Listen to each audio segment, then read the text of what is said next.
এই মাঠে যখন আমি পারফর্ম করব, যদি আর কোনোদিনও করি, এখানে একজনও মাদক দ্রব্য সেবন করবে না,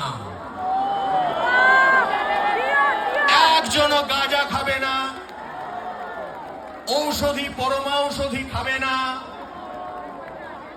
অ্যালকোহল সেবন করবে না। মুখে যদি গন্ধ পাওয়া যায়, এই গ্রাউন্ডে তাকে ঢুকতে দেওয়া হবে না। এই কথা আজকে আমি এখানে বলছি প্রকাশ্যে। যারা ওই ধোঁয়া ওড়াচ্ছ, যে ধোঁয়ায় আমি আহত হই, আমার মস্তিষ্ক বিকৃত হয়, আমি অসুস্থ হয়ে পড়ি, সেই ধোঁয়াকে আমি আমার কাছে আর ঘেঁষতে দেব না।